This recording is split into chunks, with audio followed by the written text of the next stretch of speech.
You're listening to the Launchcast, the podcast about leadership, business, life, and growth with me, your host, George Andriopoulos. It's like food for your ears.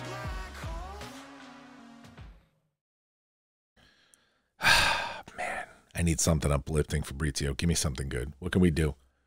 Ooh, good idea, good idea. This episode is sponsored by SaveTheChildren.org. Give me some good music, dude. Yeah. Save the Children believes that every child deserves a future. In the United States and around the world, they work every day to give children a healthy start in life, the opportunity to learn, and protection from harm. They deliver lasting results for millions. I said millions of children, including those hardest to reach. They do whatever it takes for children every day and in times of crisis. Now, coronavirus, it's the biggest health crisis of our lifetime, and it threatens children in every way. COVID-19 has already left many children without caregivers, out of school, and exposed to violence and exploitation. And guess what? Child poverty, it is rising. With your support, they can help children in unsafe households and help support distance learning in the face of school closures. There are so many ways you can help. Check the show notes for links and a list of ways you can help. Visit SaveTheChildren.org/SaveKids and let's do some good. Fabrizio, cut the music. At this time, I'm going to ask that you fasten your seatbelts. Launch sequence. Launch sequence activated. Launch sequence activated. 5, 4, 3, 2, 1. Woo!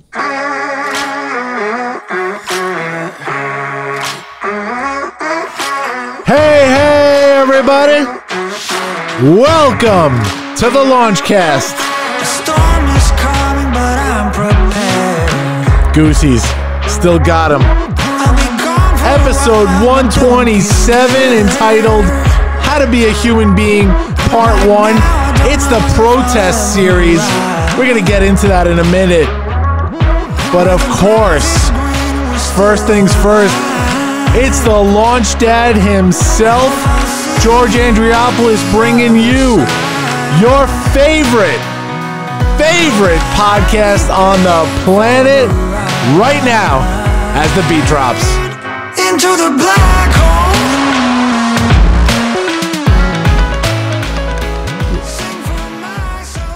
Just got that transition off in time. What's happening, everybody? Thank you for joining me for another episode of the Launchcast. This is a good one today. This is a good one because this is part 1 of the protest series entitled How to Be a Human Being. Let me explain to you what's going to be going on over the coming weeks. I want to thank you, first of all, for opening your minds and listening right now, because this show is about leadership. This show is about leadership, and sometimes in leadership, you have to stand up. You have to stand up and make your voice be heard, even when it's uncomfortable for others. And that's a difficult thing to do as a leader, as a thought leader, as a business owner. It is so difficult to do that, but it is so necessary. And so I'm going to get into today what the last couple of weeks have been like here in my area, in my home, within my tribe. I'm going to talk about that a lot. And we're going to get into what's going to happen over the coming weeks. So let's start there. Over the coming weeks, I'm going to be hosting what is called the protest series. And this is part 1. Part 2 will evolve into a small panel, and the coming weeks will have multiple small panels where we have leaders showing up to the Launchcast to discuss their feelings on what is happening right now. What am I hoping comes from this? I want people to listen, to open their hearts, to open their ears, and listen to the thoughts, the experiences, the ideas and opinions of others. That's what I want from this. When we listen, when we are open to the experiences of others, when we put aside our own agendas, when we put aside our own opinions, and we at least sit and listen to others, let me tell you the magic that happens there. Sometimes, believe it or not, sometimes your heart can be changed. Sometimes you sit and listen to an experience that you had no idea ever happened to somebody, and you go, wow, I had no idea this was going on, right? And so when we sit and listen to each other, when we accept that somebody else's truth, even though it may not be our truth, is out there and it is happening, that's when progress starts to happen. Because what is the progress roadblock? The progress roadblock is us and our opinions as human beings. That's the big progress roadblock. There are so many opinions happening right now. It's scary. I don't want to use any other words except scary. Now, what is this series going to be like? Well, for me, George is going to be the moderator of this series. I have an agenda in terms of the questions I want answered, and it will allow people to share their experiences and hopefully do the right fucking thing, man. You know, I hate to come into this with the preconception of what the right thing is, because I do. I'm coming into this biased. But man, do we need the right thing to happen right now. And so I'm going to get to why I'm doing this in a minute. But that's what this panel is going to look like.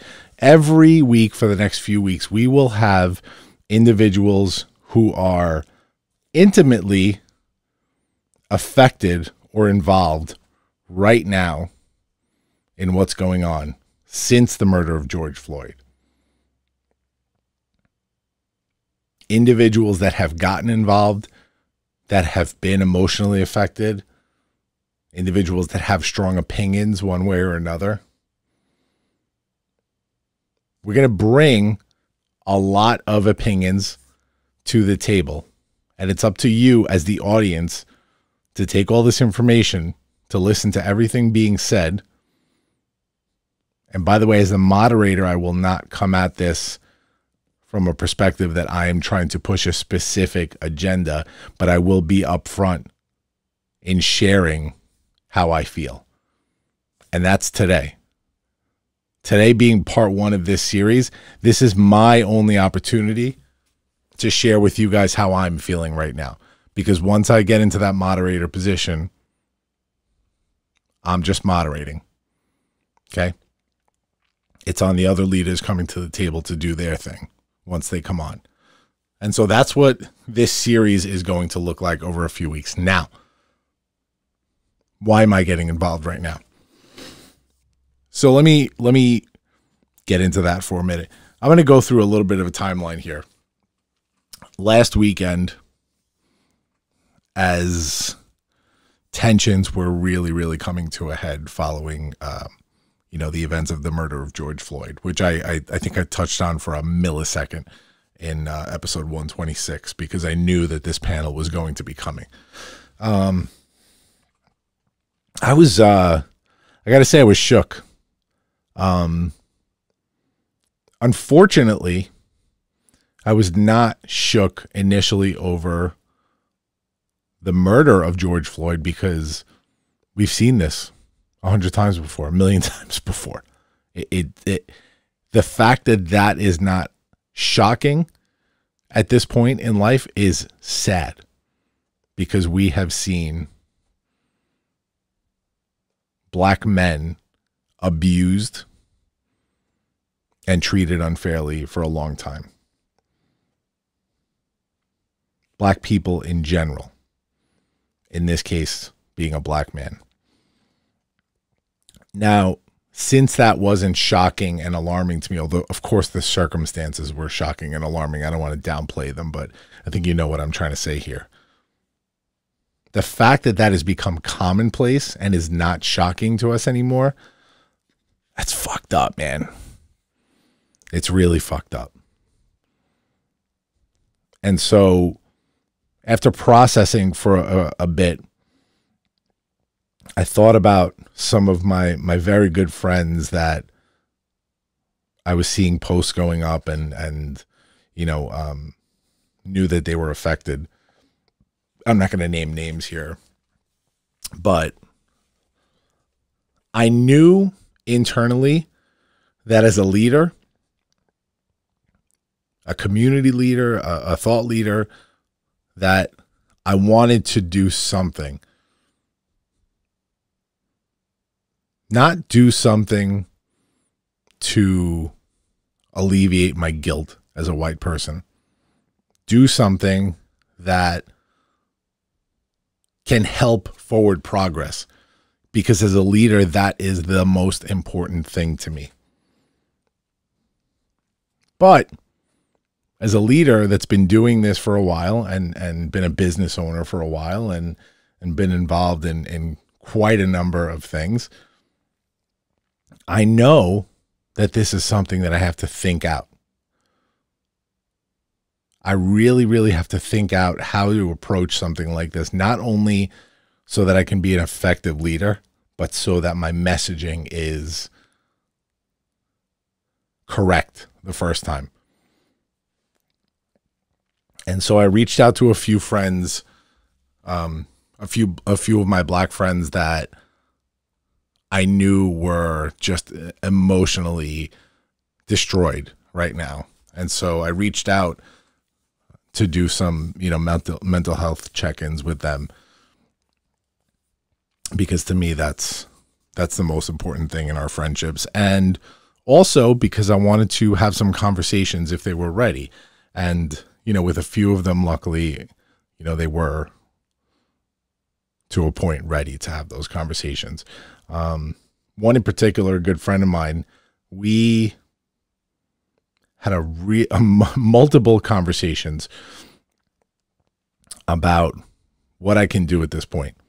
Now, I can't even tell you the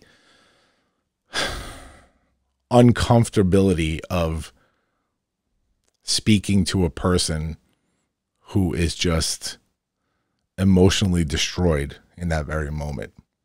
And of course, checking on this person to make sure they're okay, but at the same time asking them for advisement. I felt really weird doing that. But at the same time, I knew that as a leader, I wanted to hear opinions. I wanted to make sure that I was hearing how people felt in order to guide me in what the next step should be. And this conversation was, to a point uncomfortable because, I'd rather just say right now, what can I do for you as a friend? How can I make your life better? How can I help you right now? Because that's the most important thing to me. But, as a leader, sometimes you have to put that aside and say, how can I help the cause? How can I help the bigger picture here? Because I know he'll be okay. But how can I help the bigger picture? And I had said to this gentleman that I was in a confused space right now because as a white, male, privileged business owner, what can I say right now that's going to affect the narrative?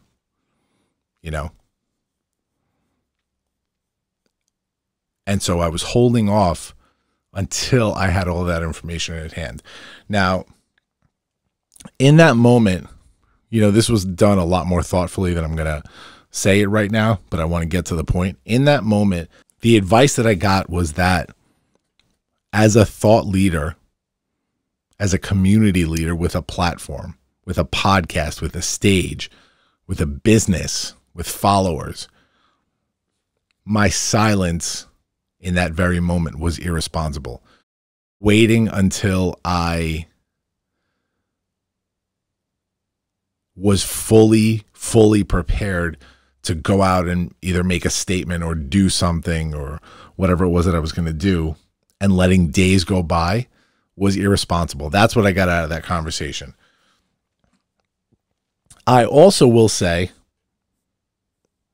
that I got more out of that conversation.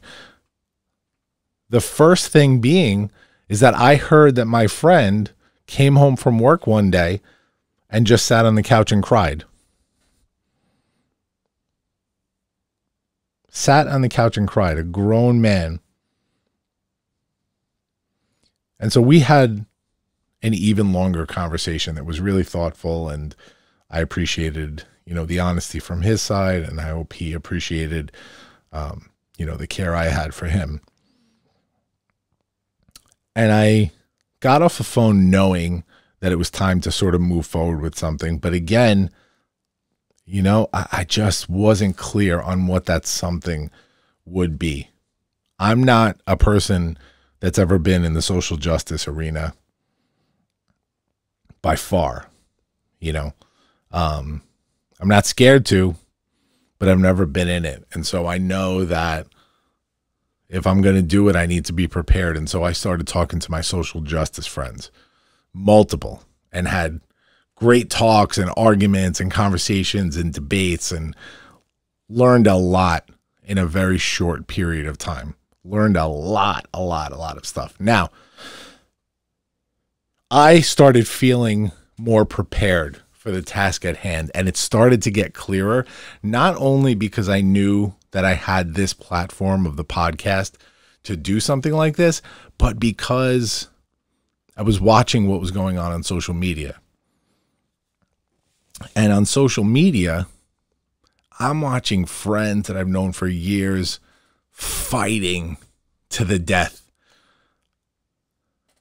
I've heard some ignorant stuff. I've heard a lot of name calling. I've heard stuff that is hurting my soul, It's the only way I can say it. And by the way, guys, I want to just interrupt this broadcast for a second to say that when I tell you that I'm hurting or I'm feeling bad, I'm confused, I'm not saying this as the martyr, right? Far be it from me to do something like that in this instance. I'm just telling you how I feel because this is my show. In the grand scheme of things, I am just another human being that's trying to make a difference. So when I speak about my experiences, it's just because I experienced them. Okay, I want to make that clear, that the importance right now is on this movement and how we handle this movement. And so I'm watching friends just destroy each other, and it saddens me to the deepest level. And I've had private conversations with so many people in the know,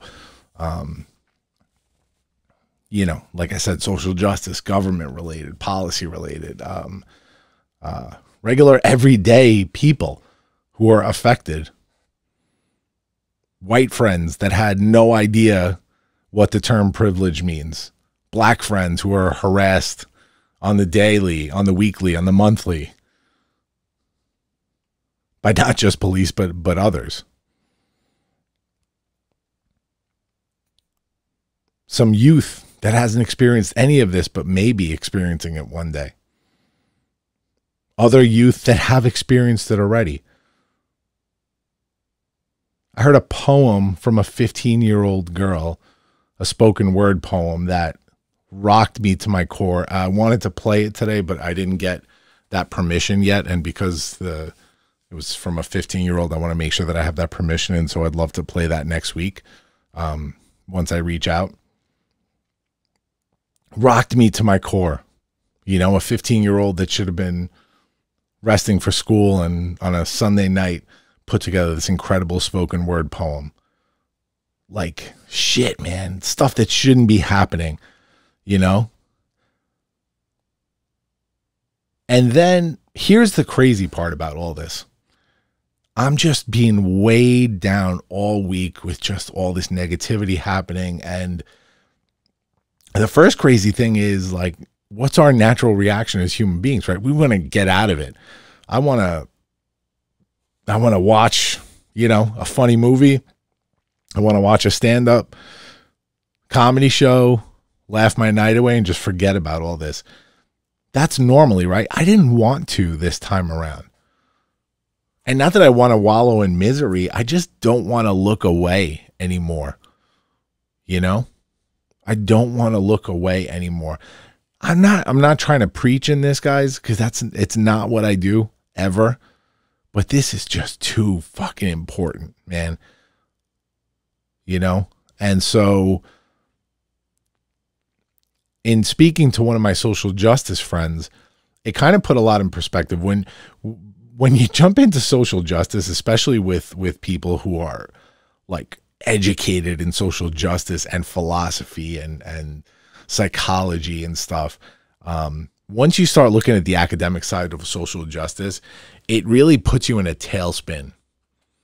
For those that have done this, I know you can understand me. It really puts you in a tailspin because you get to this point where, like, psychologically, morally, ethically, you try and make decisions and you can't ever come up with the right decision.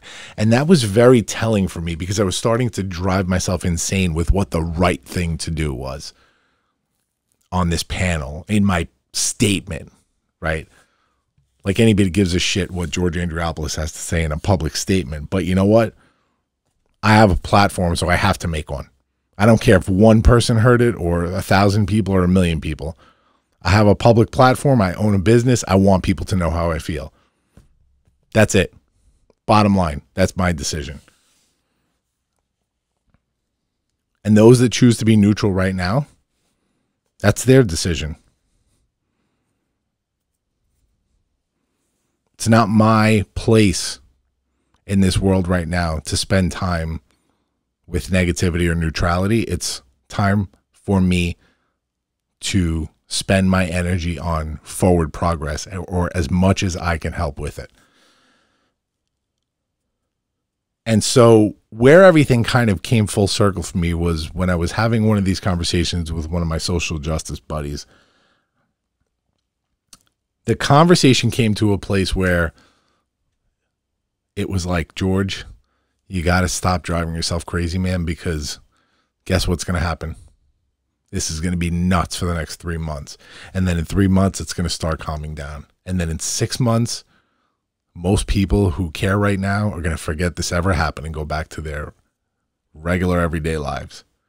And then in a year, the next thing is going to happen. The next thing that everybody is up in an uproar about. And you know why? Because this is a cycle that has happened throughout all time. Now, I think that was meant to calm me a little and just stop my tailspin. And to a degree it did. But at the same time, it saddened me because where is forward progress going to come if that's the case? Now, I don't think the conversation was meant to go in a direction where we were going to have another incident exactly like this in a year. I think it was, there's going to be another thing, not necessarily an unjust Black death. Maybe it's, a Me Too movement or something else, anything else, right? I think we're just shifting to the next social justice movement. And so I think while we're in this right now, while we have everybody's attention, I have never seen a time period where something like this has happened, where you had the undivided attention of everybody out there that is being hurt within the problem and everybody that's part of the problem. No matter how people feel about it, they're all paying attention right now. And so now is the time to change some minds. Now is the time to make some progress. And so who is going to do that? Who is going to step up and be that voice right now? Somebody has to do it. And if you're out there listening as an aspiring leader and you're thinking it can't be me, it's not going to be me, why would it be me? Why the fuck not? Why wouldn't it be you? Stand up right now and do something. That's what I'm imploring you to do. Look, I know after years of getting involved in as much as I can get involved in, I know where I stand in this right now. I know that I'm going to kick off some things with my business that will speak volumes on my opinion on what's going on right now. I know I'm going to start this series in the Launchcast. I know that when I have my TEDx Farmingdale event in October that I'm executive producing, I know I will pay homage to this in many ways by not only including speakers that will kick some major ass, but by also bringing forth to the conversation, to my stage, the importance of this. I will teach my children the right thing, as I have always done in this. And that's where I stand right now. That's what I can do right now. If I was a public official, man, would I be driving home some policy changes right now that are really being talked about. But I'm not. So I know where I stand right now in this. But what if you're the person that could really create a change? So I'm going to give you the advice that I was given. If you feel this strongly about this specific issue and you want to say something but feel like your voice wouldn't matter, that's irresponsible. I learned a lot about neutrality this week. That's not neutrality. That's complacency. That's non-belief in what you can do. Neutrality is the person that chooses to be neutral at this very moment. And that's okay if that's what they choose. But the person that cares so much about this but doesn't think that their voice would matter, that's irresponsible. Get up and say what you have to say through the proper channels. I'm trying to inspire right now the next person that could make a huge difference. That's what this is about. That's what this series is going to be about, the protest series, the How to Be a Human Being series. The leaders that are going to come speak on these panels, that's what they're trying to inspire too. And you'll have the negative ones that are trying to inspire the opposite, the hate, the continuation of the same old shit.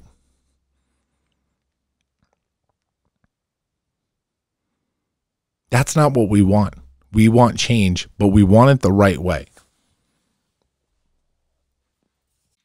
Time to pay some bills. Who's next, Fabrizio? Ladder. Yeah, hit that gym music, buddy. Yeah, it's good. This episode is sponsored by Ladder. Ladder was founded by LeBron James, the man himself, and Arnold Schwarzenegger to change the way that supplements are made.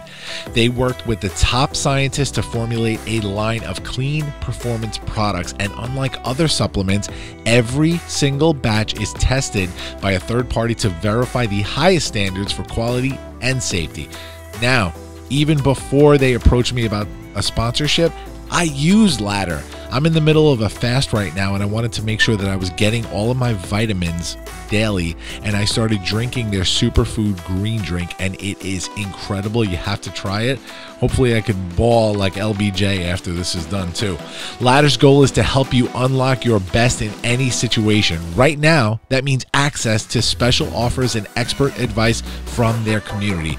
Use code BETTEREVERYDAY for 30% off of everything site-wide at ladder.sport. That's BETTEREVERYDAY for 30% off at ladder.sport. Drink up, guys.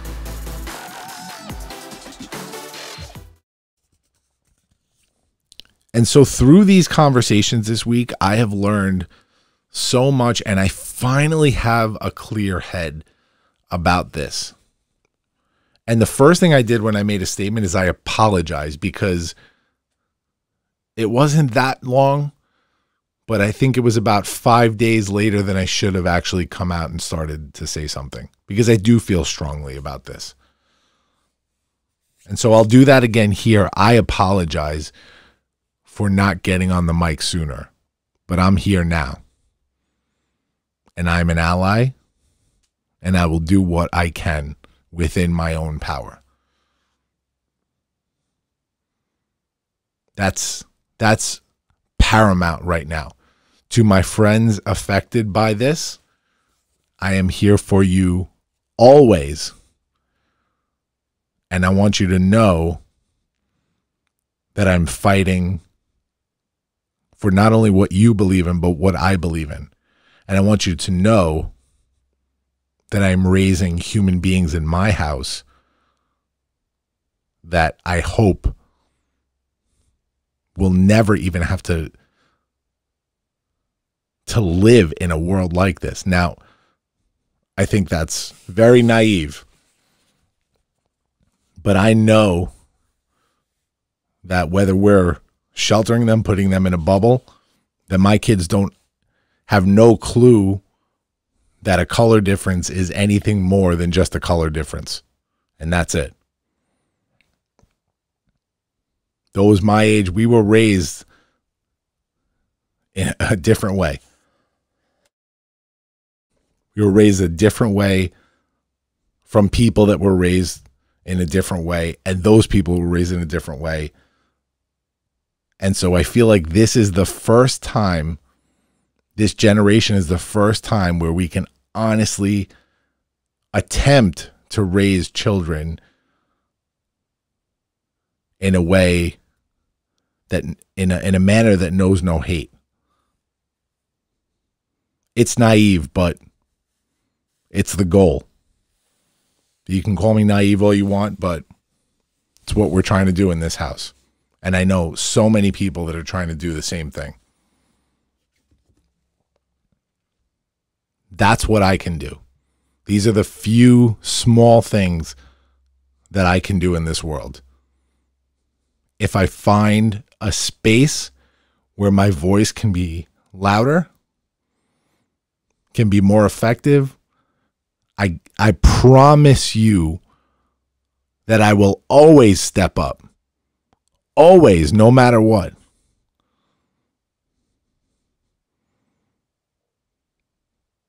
Nothing stands in front of my principles.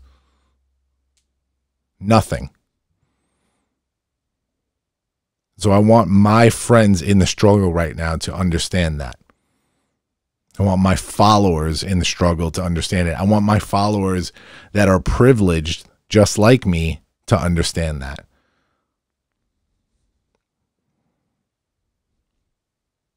And I want to reiterate, because I had a lot of conversations around the word privilege this week. I had a philosophical talk about privilege. I had a social justice talk about privilege. I had every talk about privilege. The one thing that I have seen that has caused so many arguments this week has been that word privilege. Now, let's talk about that for a minute. White people who take offense to that word need to do some research and come to an understanding of what that means. That is not meant to be an offensive word. That's not meant to be a dirty word or a bad word. It's a fact of society. Once we can understand that and learn how to use that to better the situation, that's when we will make progress. I'm not calling people out on this. That's not what this is about. This is about understanding that we need to open our minds. I hate getting on the soapbox, guys. That's not what this show is about. You know that. You know that. But damn it, as a leader, it's irresponsible for me to not get on the soapbox right now. I will only get on this soapbox for what I am convicted in my heart, so convicted of knowing is right. That's the only time I will ever get on a soapbox. And right now is a time that we can make some change. And all we have to do is start to just open our ears a little bit. Understand what certain little dirty words mean. Words that we thought were dirty. I'll admit that before I got into some of these conversations, I didn't understand the connotation of privilege before. Now, I'm not going to do that here. We may get into that in the series when some of our social justice people are here. You want to have a private conversation with me? Reach out. I'm accessible. I'm always here. I'll tell you what I learned in the last few days and the last few years about what privilege means and how we can use that to better the situation. The other thing I've seen is the extreme talk, the talk of extremes. It's either black or white, no pun intended here. And people don't understand the gray area. And that's where the other problem has been. There's so much miscommunication, but I don't want to be naive either, because it's miscommunication that's willful sometimes, and it's miscommunication that is based on systemic issues. Right? It's a fact of reality. When you're raised in a certain way and raised with certain beliefs and certain like facts, quote unquote, that are ingrained into our brains, why wouldn't we argue them? I get it. I totally get it. I don't agree with it, but I get it, because there was a time and place where I would have argued this as well too, but I've educated myself. Very much so. And so these extremes have been like, they've been like insanely obvious, especially on social media. The one extreme, the paramount one, is surrounding Black Lives Matter.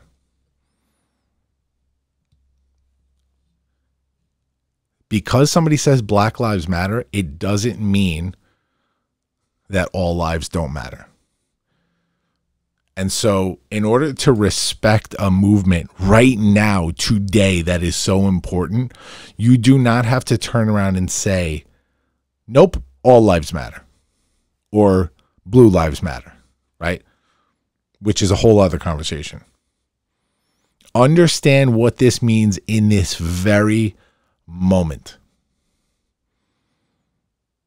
I'm going to give this to you in the dumbest, most simple example. But it's like, let's say today is your daughter's birthday. And you're like, oh, happy birthday, little Susie. It's Susie's birthday, everybody. Look how important Susie's birthday is. Happy birthday, Susie, is the most important thing right now. And it's Susie's day. So, of course, it's a day to wish Susie a happy birthday. Now, imagine your friend coming over and going, well, it was my son Jacob's birthday last week. And so, happy birthday, Jacob, too. And then you're like, yeah, we're talking about Susie right now. We're not talking about Jacob. Susie's birthday is today. But it's Jacob's birthday last week, and so it doesn't have to be all about Susie. Well, today, it does have to be about Susie because it's Susie's birthday, right? I know that's such a shitty example, but I think something like this has to be simplified so people can fucking understand what it means. Today, right now, in this movement, it is important that we recognize and call out and say out loud the issue at hand. Say it out loud. Put it out into the earth. Negating it, it's just wrong. Imagine somebody doing that to you over the most important theme in your life, and somebody just walking up to you and negating it. How the fuck would you feel about that? Like, is this getting through to you guys? Like, do you understand this yet? The other extreme is the stuff with the police. First of all, to say Blue Lives Matter in that situation, again, is the same thing, right? And know that I know so many good police officers, great police officers. But the fact is, we've heard a lot of stuff going on from either untrained, unprofessional, or bigoted police officers. Okay? And so I will say right now, on the other side of the argument, that I don't want to denounce police like some people have been doing, but we need to call out what's going on, of course. And I think deep down, I don't think anybody really wants to denounce all police. I could be wrong about that, but this is my opinion right now. So I'm okay with saying it because I'm entitled to say it. It's my privilege to say it, actually. And I admit that, okay? I'm not going to denounce all police because of ones that are horrible, but there's a systemic problem within the system that has to be fixed, and we have to open our eyes to know that exists too. And so this extreme is the whole, it's all police or none, because that's not the case. At least in my book, it's not. It's not all police or none.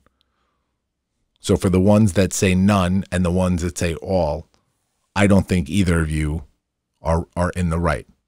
And it's my right to say that. But there's a systemic problem that we need to fix, that they need to fix.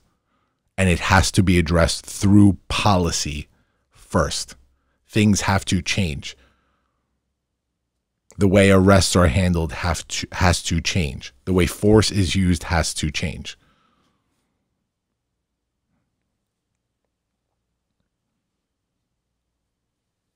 This is how I feel.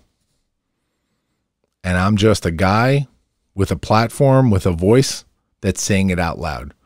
I never knew early, I don't want to say I never knew. Early on, I didn't know that I had a weapon in this and that I would be doing something like this. But I forgot about this thing. For those that can see, and for those that don't, I'm lifting up my microphone. That's my weapon in this.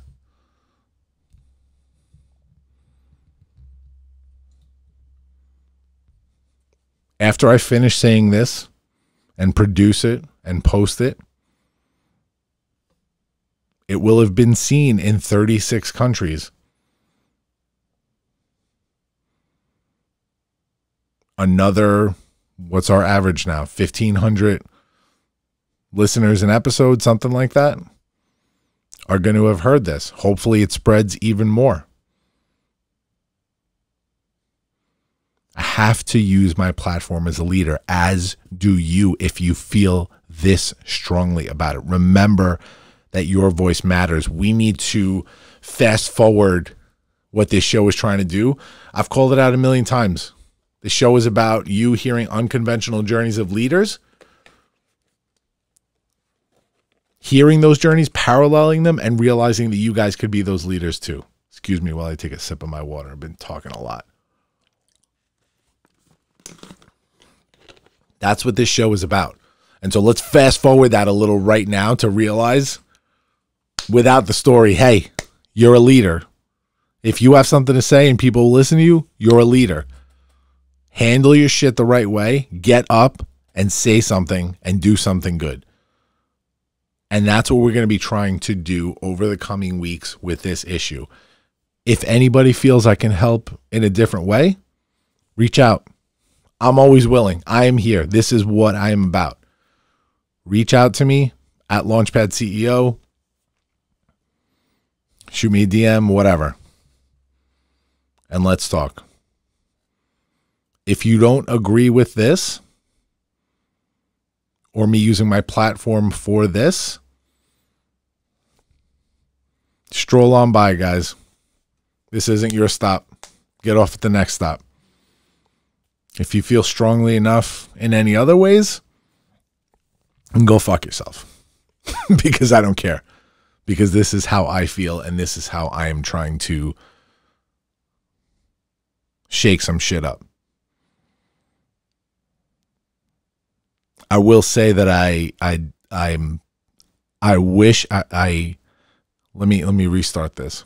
I was told by a very peaceful man in regards to the rioting that violence is not the answer, and this is a person that is a man of peace and somebody I've always seen be calm and peaceful and a gentleman, and said violence is not the way, and I don't condone violence as a way of getting a message across, but that if you don't understand the anger that some people have and the fact that they don't know how to channel it, then that's a problem. And so that taught me a little bit of a lesson, but I will say right now, I'm okay with saying that I don't want to see the violence. I understand the anger. I do. Third person, I do. I could never be in the shoes of, a black man that has experienced this, of course. So I'll give you that respect in saying that. But of course, I want to see things change in peaceful ways. And that also means black people not being abused in situations like these. And that also means looting and rioting and all of it. We can do better, all of us. We have to try, though. We have to try. This little tiny podcast is going to be a drop in the puddle. It's going to be a fleck in the grand scheme of things. Might not make any difference. I might be a broken record right now. I sure hope not, man, because I don't do things to not be heard. You know what I mean? I do things to shake shit up and to try and affect some change. And so if even one person can be inspired to stand up and become the next great human to start a movement, fuck yeah, man. I love it. I love it. So this is why I do this all. This is why I've been doing this all. And this is how I feel. And I'm convicted in my feelings right now. And so I'm going to say something. Now, I do want to shout some stuff out. I'm a hometown boy. And my work is always going to start in my hometown. And so I want to shout out, even though my area here, Long Island, New York, has been doing some atrocious stuff over the last few days, man, I see some light. Sunday, June 7th, today, the day of this recording, was a peaceful protest, Farmingdale for Floyd, that was organized by three. I need to fact check this afterwards. I did my fact checking, and I'm pretty sure I'm right here, but just in case I'm wrong, I will correct next week. Three individuals: Sandra Costanzo, Malik Silal, I hope I'm saying that right, and Jasmine Rashid. Three individuals, Farmingdale alumni, all of them, organized this peaceful protest in the right way. Permits, the whole deal. Have been nothing but transparent from everything that I've heard, working with the community. They marched. I saw a video of this. Man, I couldn't make it, but I wish I was there. I'm actually heartbroken that I couldn't be there. It was a meeting. It was a march. It was safe. It was socially distant. It was planned well. It was unified. And it culminated with some public speaking. Oh, man, I wish I was there. I can't wait to hear more about this. People from the district were involved. Fuck, man. I love this kind of stuff. I love when people stand up. And so I want to commend those three who I hope I get a chance to talk to, because, man, like, to see the youth standing up. I feel like an old man saying that, but because I'm only 40, but man, I graduated from that school 23 years ago. And I'm so proud to see people from that school standing up. I've heard in recent days that people had very different experiences in that school than I did. And it saddens me to hear it. It saddens me so much because I love this place so much. And my hope is that that's changed, at least to a degree. I'm confident in leadership, and I do think that there have been major changes there in recent years, but I can't speak to that. But to see the youth standing up and doing something like this, man, it makes my heart so full. And so I can't wait to hear more about it. To be able to support in any way that I can. I do have something I'm cooking up besides the panels locally as a business owner that I want to do. And so I'll make that announcement as we get closer.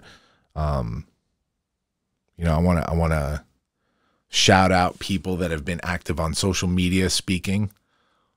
I don't like the fighting, but I love the voices. The fighting makes my heart hurt, and I'm hoping that there's a day that we can get past all that. But I understand it. I do. I really get it. But now's the time for all of us to open our ears and really be cognizant of each other and listen to what we need from each other and how we can change together. It's my deal. That's my deal. I hope I made sense today. These cases, and the last thing I'll say is these cases they're a tough thing to stand up in front of people and have an opinion about, right? We're talking about a black man that was murdered in front of a bunch of people, in front of a bunch of police officers. We're talking about multiple people that this has happened to. The names that I heard in these protests were like endless, the videos that I've been watching. And we will call out all of those names as these episodes come up, by the way. Today, I'm only prepared to speak on what's going to come and about my thoughts today, because this is, like I said, my only chance to get my thoughts out on this, because I want to give that stage to other people because they deserve it. And so I want to say that I know this is hard. This is hard for me, to get up here and do this. I don't get political in my business. I don't do any of that kind of stuff. I don't, because I have a boundary there with that kind of stuff. But this isn't political here. This isn't just political. This is like much more than that. This is humanity. We need to stand up right now. And so I know this can be hard. And something I've learned this week is you're never going to say the right thing. Be prepared, be educated, understand your own thoughts clearly and concisely. Consider the other side of the argument first. That's the most important thing. Be your own devil's advocate. I mean, I talk about this like ad nauseum in my own company. We don't do something unless we vet it internally first, right? I'm not talking about statements like this. I'm talking about ideas. Come up with a good idea? Cool. Now let's disprove the idea first. And if we can't disprove it, then it's a good idea, right? And so it's the same thing in speaking publicly about something. Vet it first, understand it fully, but don't take too long, because time is of the essence, especially in something like this right now. That's something I learned this week. You're never going to say it 100% right. I made a little mini statement the other day, a little 5-6 minute deal that I released, and I realized that my tone in a couple of spots was off. Then I knew what I was thinking in my own head, but watching it back, I'm going like, shit, maybe that came off.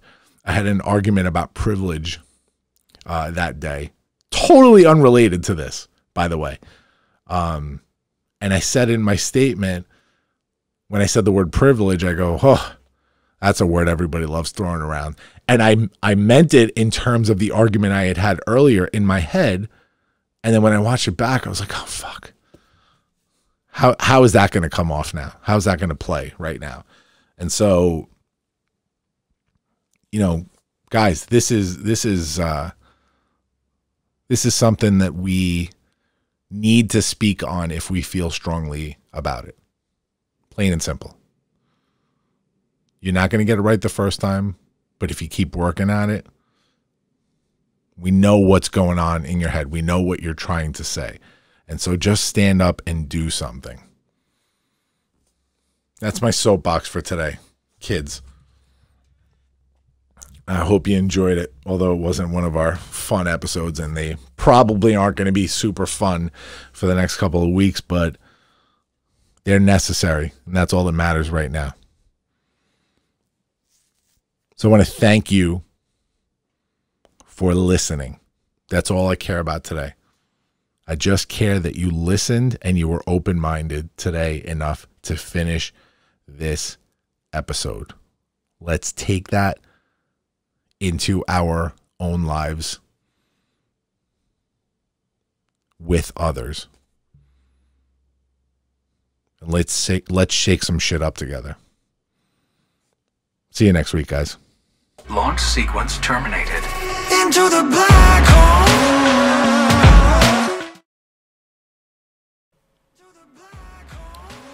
Thanks for listening to the Launchcast today. Please make sure to subscribe to this feed wherever podcasts are available. Follow me, George Andriopoulos, at Launchpad CEO on Facebook, Twitter, or Instagram. And make sure to visit our website, guys, thelaunchcast.com. Looking forward to the next episode. See you soon, guys.